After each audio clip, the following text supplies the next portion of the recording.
Powered by Sports Interaction, Canada Sportsbook. Hello, everybody. That was a rough one. While I'm not thrilled with the result of that game, I am thrilled with today's guest. I am very happy to be joined by Travis Yost of TSN. Travis, how are we doing today?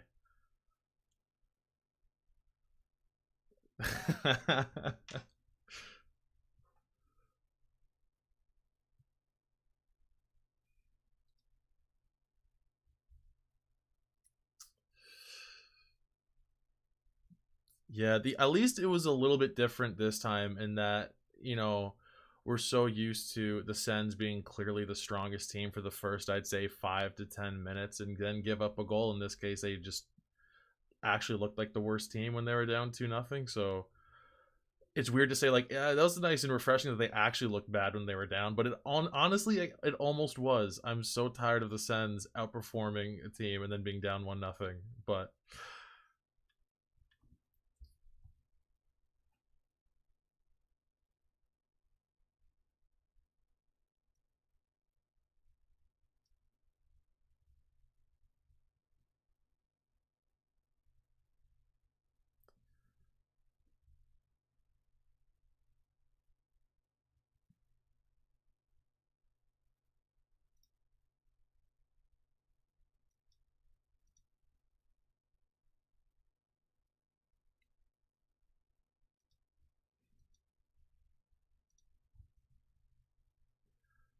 sorry, Travis, I gotta cut you off there. Apparently, we're not getting your audio on the stream, so I just gotta fill up time here and say, just throw in some words. Here we go. Desktop audio. Let me see if this works, folks. All right. I think I just got the fix there. Let's do a quick Let's test say run. test. You know what? Maybe it was just like it's so garbage. We're just gonna mute it right off the That's rip. maybe that's what Mute we it. all deserve, is a night off talking about the Sens losing. Maybe that's the maybe that's the The part that I think tricky and where you kind of see the good and bad from this Ottawa team with how young they are. They play so frenetic. They when they're in rhythm and they are running a high quality, high paced transition game. I mean, they can take the game to any team in the league. I think you've seen that stretches over the course of the season. From the moment they fell down 2-0, and quite frankly, Forsberg, I think, set him up to fail a little bit.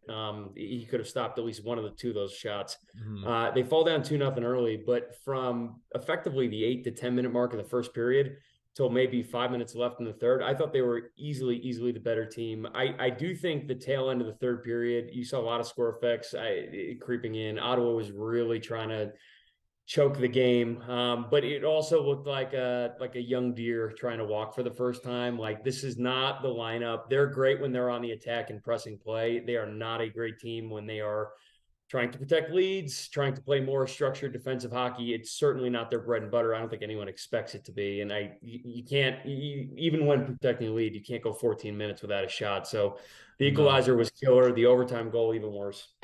Yeah, that was that was it's weird to see. I think everyone's kind of bummed, and Sens fans anyway, about the whole, like, you were right, like, for the more majority of that game, the Sens looked like the better team, but then you have Right. that third period and you go, they deserve that loss, right? Like, that's just unacceptable. You can't expect. The overtime goal, I think, to your point, the overtime goal was kind of a perfect synopsis of where the third period drove them towards, because as soon as they took their foot off the gas, and it's hockey cliche, but with a young, fast, and defensively immature team, this is kind of what you get from time to time. The overtime goal was a perfect snapshot of really what happened the entirety of the third period, just on a greater scale, right? So Sanderson gets his pocket picked on the boards, loses a puck battle. It was ugly, not what you want to see from Sanderson. On the other hand, you look around, the first thing I noticed, you look at the defensive zone. It's like, is Sanderson the only player on the ice? Both forwards had flown the zone Right. aggressively, and there's about 45 seconds, a minute left in the game. But so it's a classic defensive breakdown, right? It's a player who loses a puck battle, and call it a 50-50 battle. I think you have to win that if you're the defensive player with the position there. But you lose the puck battle, it is what it is. There's no structure, there's no support. He didn't have a passing outlet, and you're going to set time. And by the way, side note, I think you do have to give kudos to Tyler Seguin. That was an all-time great physical shift to position to free up that puck. find himself in that sweet spot. I mean, that was like a perfect power forward type goal. Yeah, I think he must have been saving up his energy for overtime because I don't think I noticed him once in the I, first 60 I thought minutes. the same thing. I was like, and Yeah, I was even starting to think, I was like, 6, 7 years ago, you watched Tyler Sagan. He was this crazy, like freakish size strength combo guy yeah. who could give you 30 automatically. And now at this point in his career, he's just not the same caliber player. But you can see still players turn back the clock a little bit. We see it from Claude Giroux from time to time, who's been great in Ottawa. But Tyler, that I mean, all time A+, all A+ shift from him, no doubt about it. Man, if I'm going to be petty about things, when you look at the Dallas Stars roster, especially with just how Sagan and Ben have kind of regressed over the last few years, those are two players that, with those contracts, that should cripple a team. And yet, like, Dallas is maybe better right now, or at least over the past couple of years. I think potential wise, I think they're arguably better than they ever were with Ben and Sagan in their prime, which is not fair. That's so annoying to see. I would agree, and I think it goes back to the draft year. What was it, a year or 2 years ago now? They ran off. I want to say four. Actually, it was a combination of 2 years. They ran off, I think, four picks in 2 years, high caliber picks, including Miro Heiskanen too. But like I look at a game like this where Ottawa felt the better team the majority of the game, and then I look at the on ice numbers from Dallas and Ottawa, and it's like, okay, yeah, Ottawa did control play the majority of the game, except when Jason Robertson was on the ice. As every time Jason Robertson was on the Yeah, ice, that's a Ottawa was given. in the zone, and it did not matter what line they played against them. I think he was +10 in shots. I led Dallas easily, and it was almost a different flavor when his line is out there, which has been the case all year. He is a classic, like a shooting star type player. Like, all right, this has to quiet down, and I don't know that it's going to with him. I really think No. I think Robertson is that good of a player. Yeah, I made myself sick during the game just to double check because I was pretty sure this was true, and I had to double check to make sure that yeah, in the first two rounds in 2017, the Stars got Heiskanen and Robertson, and that makes me sick. Uh, Not that's not great. fair. Not great. Not great for the That's rest of the league. Great for Dallas. not to necessarily say that either player is going to end up being anywhere close to as good as his comparison, but that's not unlike watching the Penguins walk away with Crosby and Letang in '05, right? Like, as an example of like that shouldn't be allowed. Getting two guys in one draft like that, like that's How about the parlay? You go back even further. How about the parlay of the Sedin twins? It's like yeah, the entire 20 years of Vancouver's history was written off of pairing those two together, and that was. It's still to this day blows my mind that it never delivered a Stanley Cup with how good both of them were, how dynamic they were, and how I mean every single year they were a shoe-in top four finish and yeah. never got over the Did you hill. hear the story going around from Chara that came out today? Yeah, so what was this? They were practicing handing the cup Yeah, around. it I was like mean, yeah, because they were up what 3-2 in yeah, 2011, and going into Game 6, they were practicing like how they're gonna pass the cup around.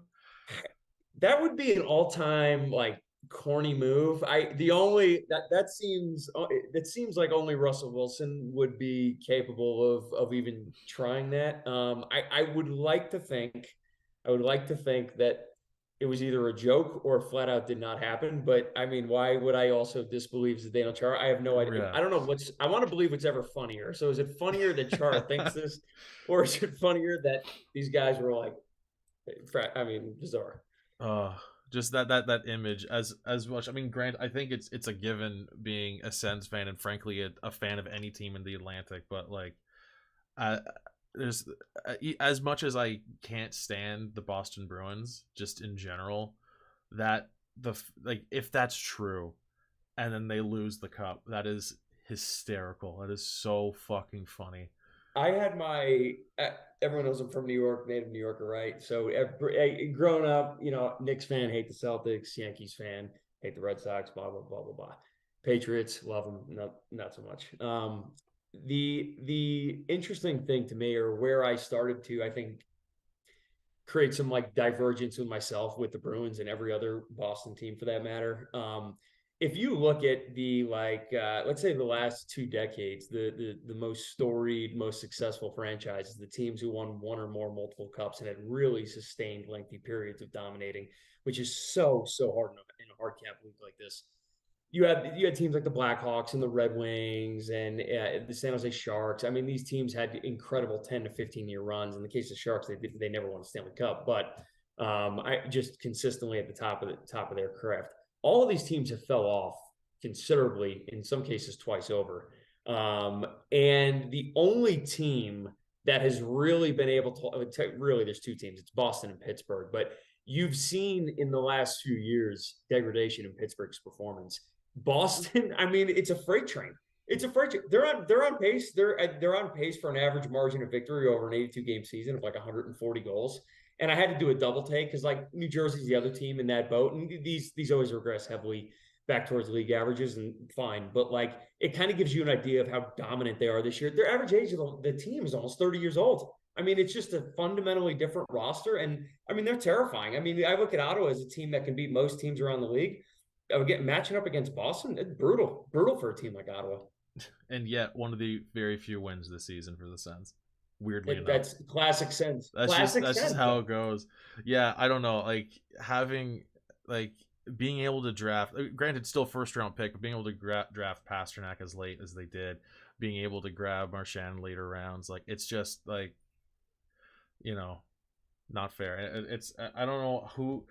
It's one of those things where like I don't know if there's necessarily one particular part of the organization that you can point at and be like, this is the main reason that they're crushing it. I think everyone involved is doing a great job, but man, the drafting and scouting department. And you could point to so many things, right? You could point to the Bergeron line. You can point to the coaching they've had in place, and you can go on and on and on. Like I think the one thing that is true about the Bruins, or at least the most true, is they have always had incredible defensive structure, incredible defensive play, and consequently their team save percentages, which mostly a defensive measure, but it is certainly goaltending aided.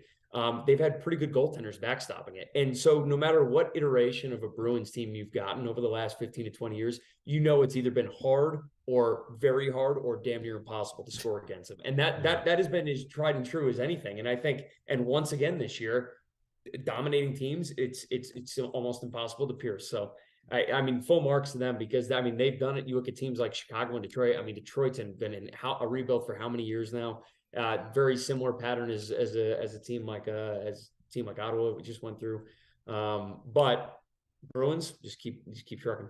Can you imagine that team if they hadn't botched 2015? If they hadn't just completely botched that draft? Can you imagine this team and you add Matt Barzal, Kyle Connor, Thomas Chabot? Like even how about I take the point, like how about just one of them, right? Like just Thomas Chabot, like just Barzal, like they would fundamentally look different, and they have a decent argument for best team in the NHL right now. I mean, right. However you adjudicate performance this early in the year, like they are a genuine Stanley Cup contender, period, end discussion. And their best players are average age of like 52, and they dominate games. Incredible. Yeah. Oh boy. Well, with that, we're just gonna quickly go to a little word from our sponsor here.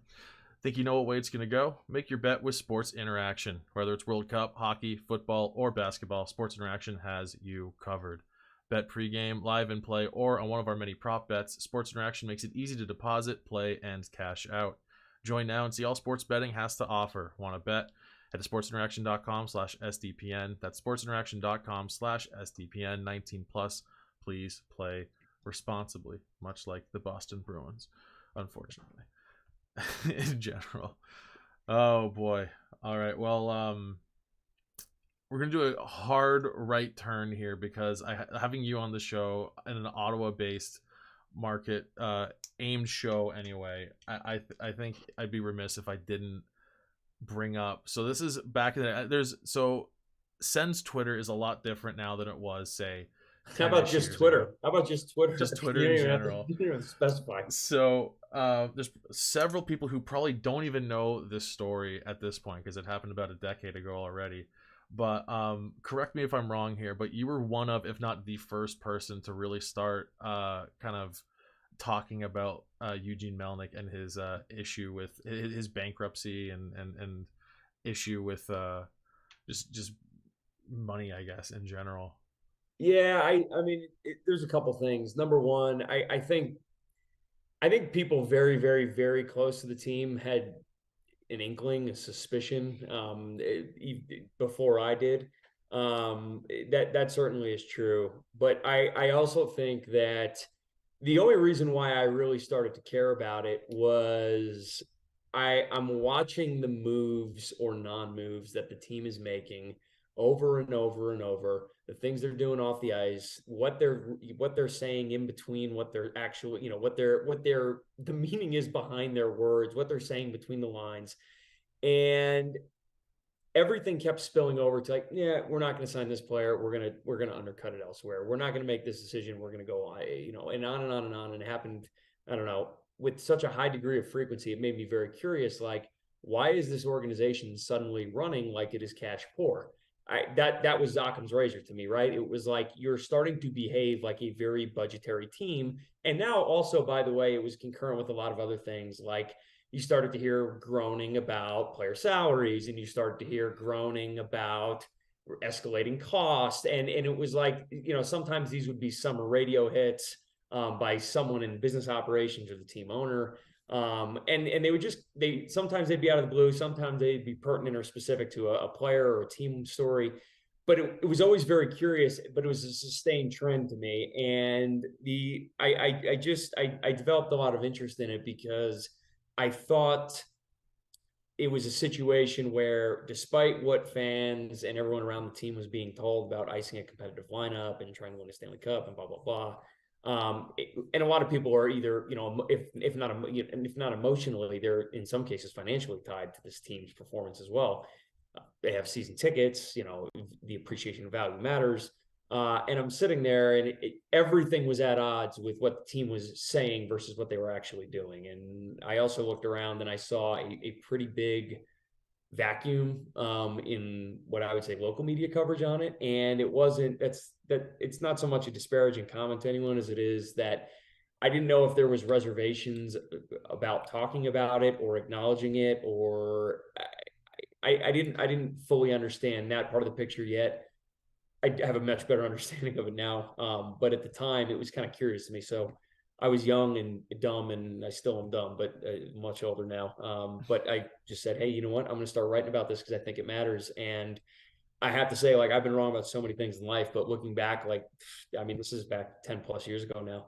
I don't think anything I've ever written about or covered was that in line with what reality would end up becoming, because it ended up being, across the board true. Yeah, and it is kind of an odd. I mean, I wouldn't put it past him just because, like, the way he ran the team for so long, whether his hands were tied or not, definitely he made some odd decisions throughout his time as owner. But one of the fact that he puts together, he's paying for an elite lineup. You have that Alfie Spezza Heatley top line for quite a while, make it to the Stanley Cup final, and all of a sudden he's like, well, I tried spending money and it didn't work, so like let's try winning the cup by not spending. Even like at that point you're like, this is an odd suddenly, like, well, we made it to the cup final once, didn't work out, so like, well, everyone had I think at some point everyone had, and it's not to like relitigate everything about it, but I think everyone had like a trigger moment when they're like, okay, this team's not financially great. Like, now I understand. For me, and it wasn't, I was already well into like, yeah, something is easily awry here. And I was starting to develop a pretty big reader base, and a lot of the local journalists were now becoming friendly with me. And I think some of them were appreciative of the work. And I'm very close with many of them now, still talk to many of them to this day, some of them even more now. And so I started hearing more back and forth about what was really happening behind the scenes. So that's how I also found out that, yeah, more people do know about what's going on here. Anyways, the point I was going to make was my head blown off was when cost per point was not only like, it wasn't a throwaway line, it was like a real thing. Like, we are going to evaluate players based on how much they produce relative to their pay. And I was like, you clear as day know the salary structure in a hard cap league and why that as a measurement would never make one iota of sense to begin with. You are doing this because you want to squeeze and minimize how much you're going to spend on second and third contracts, aka try and spend through the cap floor. And again, like, some of that's inference, some of that's expressly stated, right? But the point is, I think there was different milestones from that like 2010, 2009, 2010 era, I would say, to like 2013. When I think by that point, everyone was well aware. And then you started going into the Daniel Alfredson periods, the first iteration of the story, the second iteration of the story. By the time Carlson and Stone came around, like you were either a head in the sand or you were being realistic about where the team's financial situation was. Definitely. And just, I think we got to talk about the craziest part of that story, which like I don't think I don't fully remember all the details. This is back like, yeah, when this was all coming out, this was like when I first got on Twitter. I would have been like, I don't know, like 14, 15 at the time. So like the details are definitely super foggy for me. But as far as I don't know how to say this without it coming across really shitty, but it kind of was shitty. Just the fact that like you kind of had your laptop like, I don't know if like just saying like you were hacked or like a cyber attack essentially is like the right way to put it, but like more or less, right? Yeah. So there's a really interesting wrinkle to the story that I'm actually going to tell on this, and I have not told the story publicly yet. So, spoiler. So going back about 9, 10 years ago, I at the very end, I would say at the height of really talking about like, okay, now, and I do remember this part very well because I was making at this point a meticulous effort, I think, to just document where everything was at. There was a lot of exposure. And this was at the point that I was covering, like, he was losing his lungs with horse racing, and he was losing his lungs. He had all these verdicts out against him. You had the Trimel situation, pre that BioVale.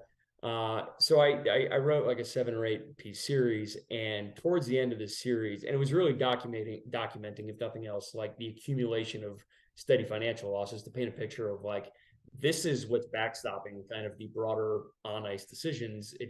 Stop fooling yourselves about anything else.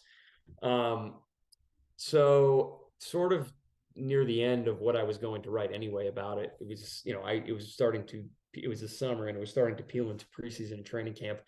And I want to talk more about the team on the ice. Of course, no one's drawn to hockey to talk about this stuff. I mean, it's obvious, right?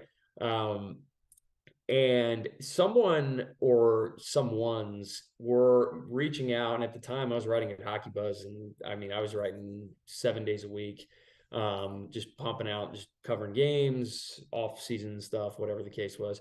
So, it was a very popular site at the time. And so I would get private messages regularly, but I was getting very obvious, very overt phishing attempts around this period. They were all written in broken English. They were all very obvious. I just kept forwarding over to our admin, our dev team, like, hey, this is bizarre. It was very amateur. I'm sure it was effective because I found out to be effective, but you would have had to been over the age of like 50 to click this link, to just be blunt. And Right. anyways, long story short, I never did, but somehow, some way, this person did access my account, or whoever was behind this did access my account, and they ended up, their entire point of it was to delete everything I wrote. So I happened to be catching this maybe with 2 or 3 minutes notice, because what you mentioned earlier, Twitter was at its infancy, but Twitter was it was very immature, but people were starting to talk. So people were reaching out like, hey, your stuff's starting to disappear. So I remember very quickly getting in, and I'm glad I did because I was able to document a lot of it. If you're ever interested in the story, you can research it. It's still on SB Nation and a bunch of other sites. And all I did at the time, and I'm a kid, I think undergrad I think I'm at the tail end of undergrad at the time. And anyways, I'm documenting everything, and I'm like, hey, look, here's everything I know. Here, I did some reverse IP tracing. I'm not gonna get into the entire story. Anyone can go read that. It'll take forever to tell. But everything was deleted, and I knew with a high degree of inference that it was someone that was either around the team, worked for the team in some capacity, not the Ottawa Senators. Worked for maybe an individual with the team. It had to have been someone that was an offshoot, and I had reasons for that, and those reasons were documented, most of them. So I put that out online. Anyways, long story short, bygone be bygone. My career completely, unabated for anything. I keep covering the team. I go on to get, work with TSN in 2014, still do it to this day. Love it there. Everything worked out well. I kind of moved on from it. Wasn't a huge deal. I was furious at the time only because I knew what I was seeing, and most of what I had put forward out in public to be like, hey, this is why I think this.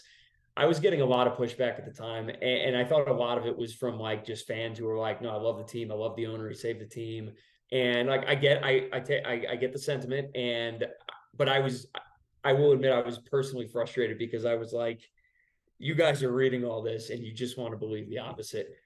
Anyways, it never mattered. I moved on.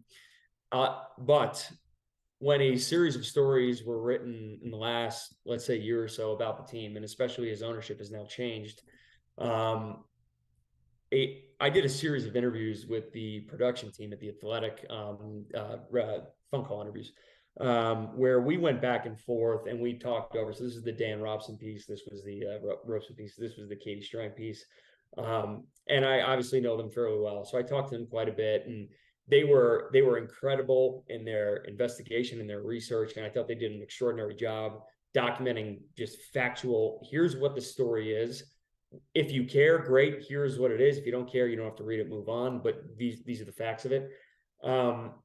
They actually found, with a pretty high degree of suspicion, the person that they believed.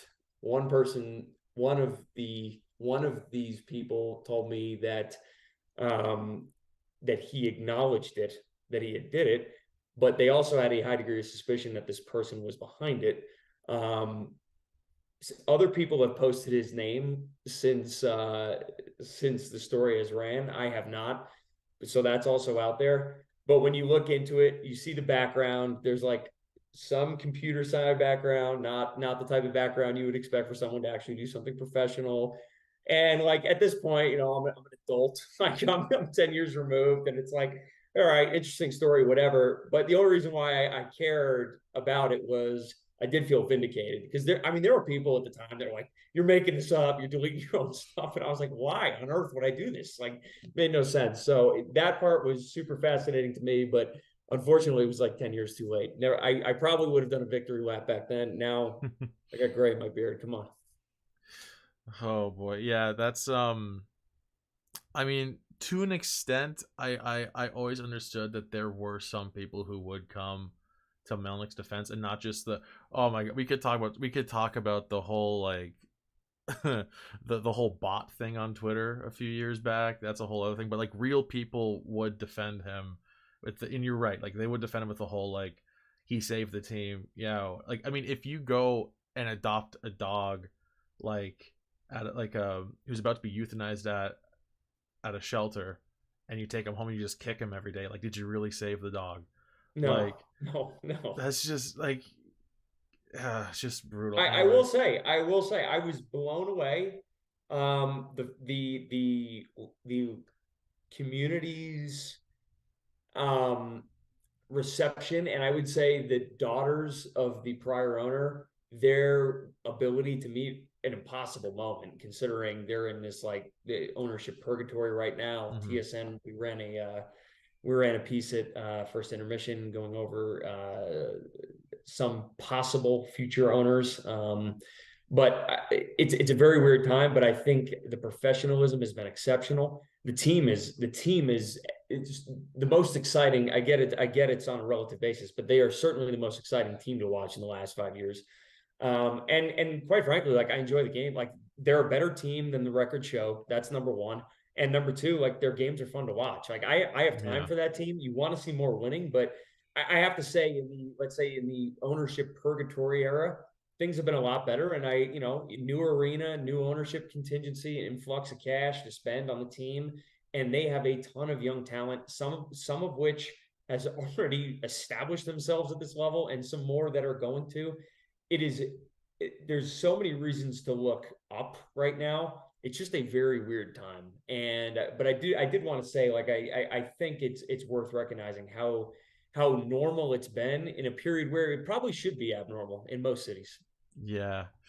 Yeah, and you're right. There is so much to look forward to for Sens fans. And I think this season just feels like such a bummer because it feels like, we should be a good 2-3 months past the whole, like, Yeah. there's so much to look forward to. We should be in it right now. But, you know, you're right. There's still so much to look forward to with this team, with ownership changing, sounding more and more like Ryan Reynolds is for sure going to be involved, downtown arena. There's so many things that are hopefully going to be improved over the next I, couple of years. I'll tell you what, like I was watching some of the baseball hot stove stuff, and then a lot of the signings that happened today. And it's a different league. It's a tax league. There's no hard cap, but Mm-hmm. Major League Baseball, like the New York Mets, they're a New York franchise with a reputation, or at least a quasi reputation, of a franchise that wouldn't spend a dime on anyone. The only thing anyone ever remembered him for was a horrific Bobby Bonilla contract that they were paying out up until last year. Yeah.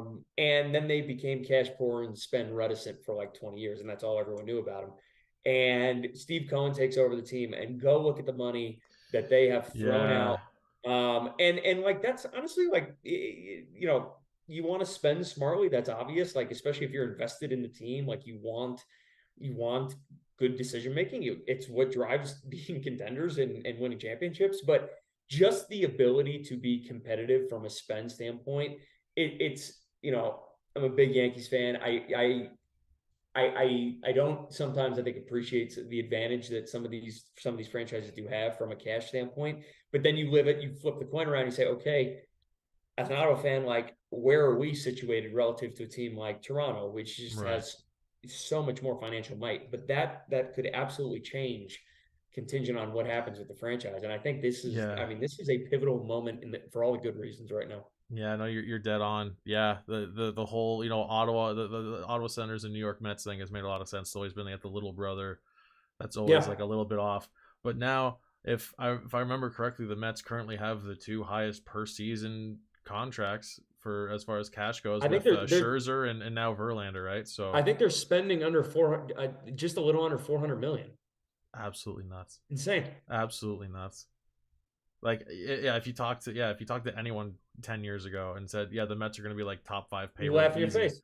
You yeah, laugh in your like, face. yeah, you're out of your mind, out of your mind. Madoff sucked him dry. I mean, it was like they were looking at bankruptcy, and they get Steve Cohen comes in the door, and they're spending 370 million on payroll. Yeah. It's insane. So fingers crossed, Sens fans, it's possible. It's possible. You never know. You never know. Hopefully won't be an issue of, with all these big extensions coming in the last few months for a bunch of Sens guys. Sending Norris and Stutzler both to 8x8. I got one question for you before we wrap. All right, what's that? What do you think they do with Alex DeBrincat? Oh man. I think this has gotten a lot trickier, whether they want to acknowledge it or not. Yeah, I think short answer, just because we are a little low on time now. I think what you got to do is, if he wants to sign long term, jump on that 100%. But if he doesn't, and you're just gonna go to arbitration, get him the 1 year for next year, and then trade him at the debt, like, I don't think that makes much sense. I think if you're gonna sign him long term, do it. And if he tells you he doesn't want to sign long term, and you're just gonna qualify him, go to arbitration, get that 1 year deal. Just trade him this offseason. You're going to get more from this offseason than you are next year's trade deadline, I think. Yeah, I certainly think that he could be a summer decision, to your point. It's interesting just watching him. It feels like many goals he does. I mean, he's always around these scoring chances, and that to me is potential upside, breakout opportunity next couple months. On the other hand, when he doesn't have the puck, and if he has been noticeable, it's not been in the best ways. And I don't like Yeah. it's fun if you're scoring 30, 35, 41 goals like he did last year. Man, You some of don't that really stuff care. register, but if Yeah. you're failing to produce, even if it's for poor fortune, if nothing else, like you can't string itself out for 6 months. Yeah, the thing with him is, position. He's always in the right spot. I think it's just a lot of bad luck. He could score 10 goals in the next 7 games. No one will be surprised. I agree. It's I agree. it's a tricky spot for management right now. So we'll Agreed. see. Don't know if I agree with everyone saying trade him for defenseman right now. I think you just kind of have to stick with what you got for this season and just hope for the best. But They're going defenseman next summer. I don't see that changing definitely anytime before then. All right, well, with that, we're going to wrap up the show here. I want to thank Travis. Man, thank you so much for coming on. Really, really appreciate that. You made the Anytime, time for man. this. And thank you, everyone, for watching. Make sure to like and subscribe to SDPN on YouTube, and we'll see you next time. Game over! Powered by Sports Interaction, Canada Sportsbook.